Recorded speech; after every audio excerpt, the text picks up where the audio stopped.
Do'stlar, bunaqasi bo'lmagan, rostdan ham bunaqasi bo'lmagan. Sababi biz dunyodagi eng uzun tunnellardan biriga hozir yetib keldik do'stlar. Mana menimcha buni hali hech kim ko'rsatgani yo'q O'zbekistondan. Hech kim ko'rsatgani yo'q bu tunnelni. Birinchilardan bo'lib mana men keldim desam adashmagan bo'laman, chunki o'zbek kontentlarida bunaqa narsani men hali ko'rganim yo'q. Biz hozir Norvegiyani, qolaversa butun dunyoning eng uzun tunnellaridan biri bo'lmuş Lordal tunnelga keldik do'stlar. Biz hozir o'sha Lordal tunnelini siz azizlarga ko'rsatamiz. Birinchilardan bo'lib ko'rasiz do'stlar. Norvegiyadan Abduqahhor Hojiyev sizlar uchun maxsus tayyorladi videolarni. Qani ketdik bo'lmasam do'stlar. Qani bo'lmasam do'stlar, qani ketdik. Wow.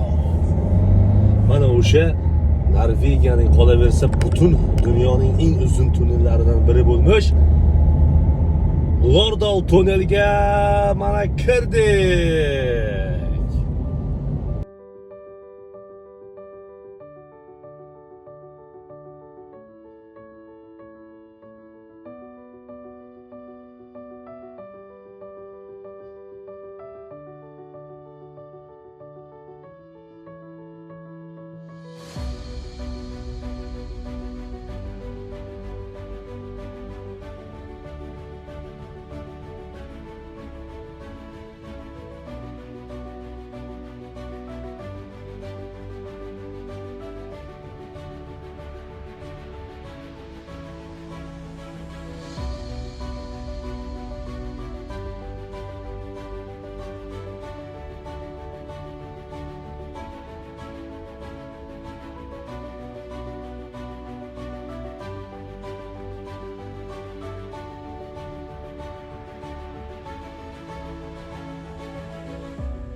Do'stlar, biz orqali dunyoning eng uzun tunnellaridan biri bo'lgan Lordal tunnelini tomosha qildingiz. Bizni qo'llab-quvvatlashda davom eting. Norvegiya to'g'risida bundan-da qiziqarli videoroliklarni chiqarishda davom etamiz. Qanaqa savollaringiz bo'lsa kommentariyada qoldiring. Vaqt topib albatta kommentariyalarga ham javob beramiz. Sizlar bilan men Abduqahhor Hojiyev bo'ldim do'stlar.